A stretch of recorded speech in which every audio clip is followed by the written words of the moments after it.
আসসালামু আলাইকুম। রাতের শীর্ষ সংবাদে স্বাগত জানাচ্ছি আমি সুমনা সুমা। বন্ধ কারখানা চালু ও বিনিয়োগ আকর্ষণে প্রয়োজনীয় পদক্ষেপ গ্রহণের নির্দেশ প্রধানমন্ত্রীর। ৮৬ ডেপুটি ও ১৭৯ সহকারী অ্যাটর্নি জেনারেল নিয়োগ দিয়ে প্রজ্ঞাপন। ঢাকায় পৌঁছে ফলপ্রসূ বৈঠকের বার্তা দিলেন ট্রাম্পের বিশেষ দূত। কিছুই বদলায়নি, যারা ঘুষ খেত তারা এখনো ঘুষ খাওয়ার ফন্দি ফিকির করছে মির্জা ফখরুল। ভারত সব দলকে পকেটে ঢুকিয়ে ফেলেছে, একটি দলকে পারেনি, জামাত আমির। বাংলাদেশ থেকে ৩ লাখ রোহিঙ্গা ফেরত নেবে মিয়ানমার, মালয়েশিয়ার প্রধানমন্ত্রী। ঢাবির ৬ অধ্যাপককে অব্যাহতি, সাদেকা হালিম বরখাস্ত। আগস্টের শেষ সপ্তাহে খুলছে মালয়েশিয়ার শ্রম বাজার। ৯৪৯ কোটি টাকায় এক কার্গো এলএনজি কেনার প্রস্তাব অনুমোদন। মার্কিন ঘাঁটিতে ইরানের ভয়াবহ হামলা, অপ্রতিরোধ্য ৩টি F-35 যুদ্ধবিমান ধ্বংস। সৌদি আরবে চালু হলো মুসলিম কার্ড। অমিত শাহকে টেনে হিস্ট্রে বের করার হুঁশিয়ারি কংগ্রেস প্রধানের। শুনছিলেন শিরোনাম, এবার বিস্তারিত। বন্ধ সরকারি শিল্প কারখানা পুনরায় চালু, বেসরকারীকরণ কার্যক্রম ত্বরান্বিত করা এবং এসব কারখানা চালু করতে দেশি বিদেশি বিনিয়োগ আকর্ষণে প্রয়োজনীয় পদক্ষেপ গ্রহণের নির্দেশ দিয়েছেন প্রধানমন্ত্রী তারেক রহমান। বৃহস্পতিবার বিকেল ৩:৩০টায় বাংলাদেশ সচিবালয়ের মন্ত্রিপরিষদ বিভাগের সভাকক্ষে এ বৈঠক অনুষ্ঠিত হয়। বৈঠকে দীর্ঘদিন ধরে বন্ধ থাকা সরকারি শিল্প কারখানাগুলোতে দ্রুত চালুর লক্ষ্যে প্রয়োজনীয় পদক্ষেপ গ্রহণ, আমলাতান্ত্রিক জটিলতা দূর করে কার্যক্রমে গতি আনা এবং এসব শিল্প কারখানায় বেসরকারি বিনিয়োগ আকর্ষণের মাধ্যমে দ্রুত উৎপাদন কার্যক্রম চালুর সিদ্ধান্ত হয়। প্রধানমন্ত্রী ২০২৬ সালের মধ্যে এই প্রক্রিয়া শেষ করার নির্দেশ দিয়েছেন। এছাড়া বৈঠকে বিনিয়োগ বান্ধব পরিবেশ নিশ্চিত করতে সংশ্লিষ্ট সংস্থাগুলোকে কার্যকর উদ্যোগ গ্রহণের নির্দেশনা দেওয়া হয়। ৮৬ জন ডেপুটি অ্যাটর্নি জেনারেল ও ১৭৯ জন সহকারী অ্যাটর্নি জেনারেল নিয়োগ দিয়েছে সরকার। বৃহস্পতিবার আইন মন্ত্রণালয়ের সলিসিটর কার্যালয় থেকে এ বিষয়ে পৃথক প্রজ্ঞাপন জারি করা হয়েছে। একই সঙ্গে আগের সব ডেপুটি অ্যাটর্নি জেনারেল ও সহকারী অ্যাটর্নি জেনারেলদের নিয়োগ বাতিল করা হয়েছে। প্রজ্ঞাপনে বলা হয়েছে, সব ডেপুটি অ্যাটর্নি জেনারেল ও সহকারী অ্যাটর্নি জেনারেল নিয়োগ আদেশ বাতিলপূর্বক বাংলাদেশ ল অফিসার্স অর্ডার 1972 এর 3-1 অনুচ্ছেদে প্রদত্ত ক্ষমতা বলে পুনরাদেশ না দেওয়া পর্যন্ত ৮৬ জনকে বাংলাদেশের ডেপুটি অ্যাটর্নি জেনারেল ও ১৭৯ জনকে বাংলাদেশের সহকারী নিয়োগ দেওয়া হলো। ৩ দিনের সফরে ঢাকায় এসে পৌঁছেছেন মার্কিন প্রেসিডেন্ট ডোনাল্ড ট্রাম্পের বিশেষ দূত সার্জিও গোর। এটি তার প্রথম ঢাকা সফর। বৃহস্পতিবার ৩০ জুলাই দুপুরে ঢাকায় পৌঁছানোর পর নিজের ভেরিফাইড এক্স সাবেক টুইটার হ্যান্ডেলে দেওয়া এক পোস্টে তিনি জানান, বাংলাদেশের রাজনীতিতে পৌঁছাতে পেরে এবং মার্কিন রাষ্ট্রদূতের সঙ্গে মিলিত হতে পেরে তিনি আনন্দিত। আগামী 2 দিন বেশ ফলপ্রসূ বৈঠকের প্রত্যাশা করছেন বলেও জানান তিনি। 3 দিনের এই সফরে ব্যস্ত সময় পার করবেন মার্কিন এই জ্যেষ্ঠ কর্মকর্তা। সফরের প্রথম দিনেই রাষ্ট্রীয় অতিথি ভবন পদ্মায় পররাষ্ট্রমন্ত্রীর সঙ্গে তার বৈঠক করার কথা রয়েছে। এছাড়া রাতেই অর্থমন্ত্রীর সঙ্গেও তার বৈঠকের সূচি নির্ধারিত আছে। সফরকালে তিনি বর্তমান সরকারের পররাষ্ট্রনীতির অগ্রাধিকার, কৌশলগত অবস্থান এবং দ্বিপক্ষীয় ভবিষ্যৎ সম্পর্ক নিয়ে আলোচনা করবেন। শুক্রবার তিনি কক্সবাজারের রোহিঙ্গা শরণার্থী শিবির পরিদর্শনে যাবেন। মাত্র 4 থেকে 5 মাসের মন্ত্রিত্বের অভিজ্ঞতায় রাষ্ট্রযন্ত্রে কাঙ্ক্ষিত পরিবর্তন দেখতে পাননি বলে মন্তব্য করেছেন স্থানীয় সরকার, পল্লী উন্নয়ন ও সমবায় মন্ত্রী এবং বিএনপির মহাসচিব মির্জা ফখরুল ইসলাম আলমগীর। তিনি বলেন, আগে যারা ঘুষ খেত তারা এখনো একইভাবে ঘুষ খাওয়ার ফন্দি ফিকির করছে। ভালো কাজ আটকে দেওয়ার প্রবণতাও বদলায়নি, এমনকি ভুল পাল্টানো অনেকেই এখন জুলাই যোদ্ধা পরিচয়ে সামনে আসছেন। বৃহস্পতিবার ডিএফপি অডিটোরিয়ামে জুলাই শহীদ দিবস 2026 উপলক্ষে প্রকাশনার মোড়ক উন্মোচন, আলোকচিত্র প্রদর্শনী ও আলোচনা সভায় প্রধান অতিথির বক্তব্যে তিনি এসব কথা বলেন। বিএনপির মহাসচিব বলেন, আমার এই 4-5 মাসের মন্ত্রিত্বের অভিজ্ঞতা আপনাদের বলা দরকার আমার। আমি দেখেছি কিছুই বদলায়নি। তিনি বলেন, একইভাবে আগে যারা ঘুষ খেত তারা ঘুষ খাওয়ার ফন্দি ফিকির করছে। একইভাবে যারা আটকে দিত ভালো একটা কাজকে আটকে দিচ্ছে। একইভাবে লোকজন ভুল পাল্টাচ্ছে। ভুল পাল্টানো লোকজনই এখন অনেক বেশি জুলাই যোদ্ধা হয়ে গেছে। 24শে জুলাই গণঅভ্যুত্থান চলাকালে তৎকালীন আওয়ামী লীগ সরকার কর্তৃক জামাতে ইসলামীর রাজনীতিকে নিষিদ্ধ করার প্রসঙ্গ তুলে ধরে দলটির আমির শফিকুর রহমান বলেছেন, আমাদের একমাত্র দোষ ছিল আমরা আধিপত্যবাদ মেনে নেইনি।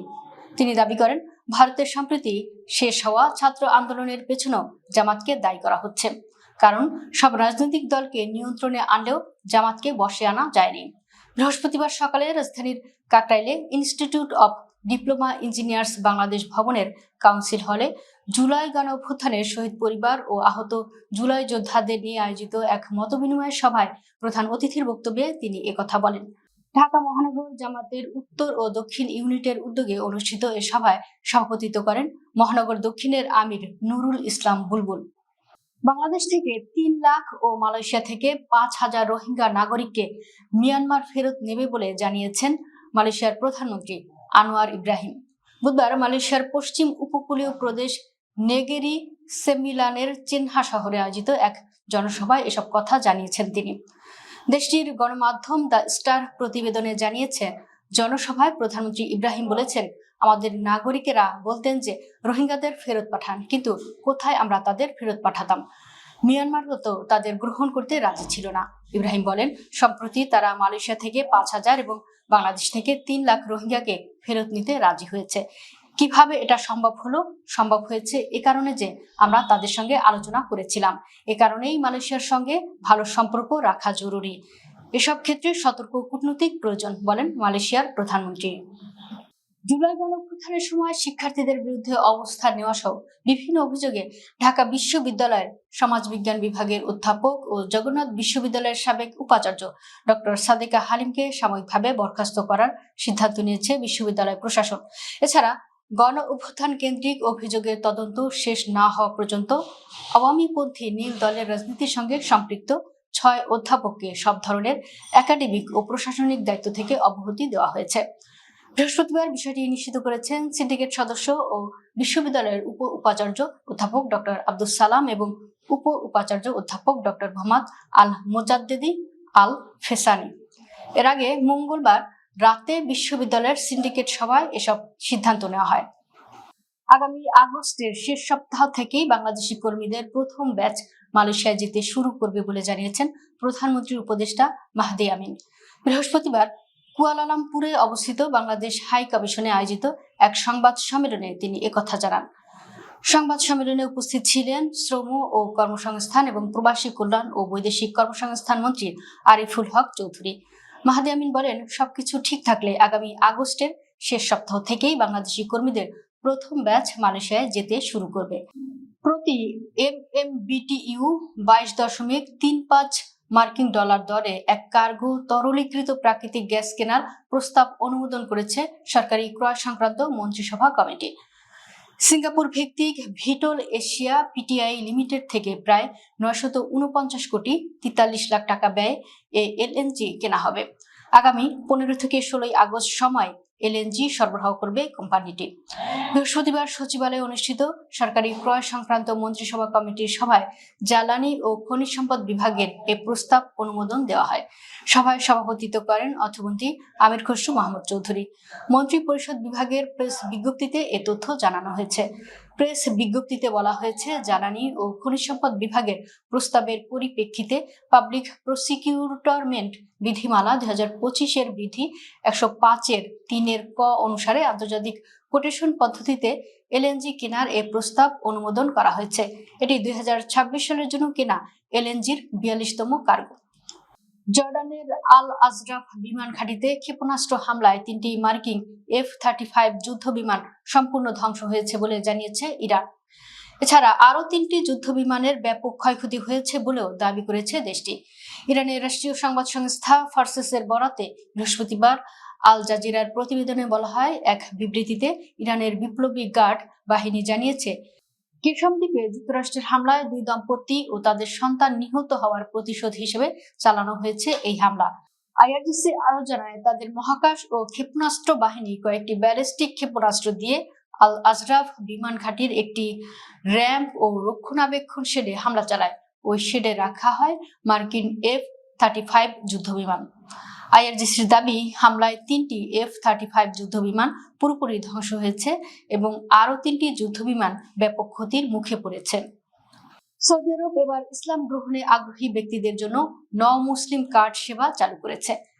ইসলাম দাওয়া ও নির্দেশনা মন্ত্রণালয় কর্তৃক চালু করা এই সেবার মাধ্যমে ইসলাম গ্রহণের ঘোষণা দেওয়ার পুরো প্রক্রিয়া সম্পন্ন করা যাবে এবং সবগুলো ধাপ স্বয়ংক্রিয়ভাবে সম্পন্ন হবে। ইসলাম দাওয়া ও নির্দেশনা মন্ত্রী শায়েখ ডক্টর আব্দুল লতিফ আল শায়েখ মন্ত্রণালয়ের ডিজিটাল মুসলিম কার্ড সেবা চালু করেন। তিনি বলেন, সরকারি সেবাগুলোকে আরো ডিজিটাল করার প্রচেষ্টার অংশ হিসেবে এই সেবা চালু করা হলো। কার্ডটি তাওয়াক্কালনা অ্যাপের সঙ্গে সংযুক্ত করা হয়েছে। আবেদন অনুমোদিত হওয়ার সঙ্গে সঙ্গেই কার্ডটি অ্যাপে দেখা যাবে। Saudi data and artificial intelligence authority এর সঙ্গে সমন্বয়ের মাধ্যমে ব্যবহারকারীরা সহজেই কার্ডটি দেখতে ও এর সত্যতা যাচাই করতে পারবেন। দিল্লিতে শিক্ষার্থীদের আন্দোলনে পুলিশের লাঠিচার্জের ঘটনার জেরে সংসদে কেন্দ্রীয় স্বরাষ্ট্রমন্ত্রী অমিত শাহর উপর তীব্র আক্রমণ চালিয়েছে কংগ্রেস। দলটি বলেছে, অমিত শাহ চিরকাল লুকিয়ে থাকতে পারবেন না, তাকে টেনে হিচড়ে বের করে আনা হবে। কংগ্রেসের এমন বক্তব্যকে অসংসদীয় আখ্যা দিয়েছে ভারতীয় জনতা পার্টি। বৃহস্পতিবার রাজ্যসভার বিরোধী দলনেতা মল্লিকার্জুন খার্গে বলেন, গ্রাম ও অন্যান্য রাজ্য থেকে আসা শিশুদের উপর তারা পেলেট গান চালাচ্ছে। একজনের চোখ নষ্ট হয়েছে, অন্যজন একটি কান হারিয়েছে, আবার কেউ নিজের হাত হারিয়েছে। এর জন্য দায়ী কে? এর জন্য স্বরাষ্ট্রমন্ত্রী দায়ী। গত 20 জুলাই নিট পরীক্ষার প্রশ্নপত্র ফাঁসের প্রতিবাদে যন্তর মন্তরের আন্দোলনে শিক্ষার্থী সহ বিক্ষোভকারীদের উপর বর্বরতা চালায় দিল্লি পুলিশ। কংগ্রেস নেতা রাহুল গান্ধী সহ বিরোধী দলের সংসদ সদস্যদের অভিযোগ, নিরাপত্তা বাহিনীকে আন্দোলনকারীদের উপর প্রাণঘাতী বল প্রয়োগের আদেশ অমিত শাহ নিজেই দিয়েছেন। দর্শক, ভিডিওটি শেষ পর্যন্ত দেখার জন্য আপনাকে অসংখ্য ধন্যবাদ। নিত্য নতুন ভিডিও পেতে আমাদের ইউটিউব চ্যানেলটি সাবস্ক্রাইব করুন এবং নিয়মিত নোটিফিকেশন পেতে বেল বাটনটি ক্লিক করুন। আমাদের ফেসবুক পেজটি ফলো করুন। এছাড়াও আমাদের ভিডিও লাইক, কমেন্ট ও শেয়ার করুন। আল্লাহ হাফেজ।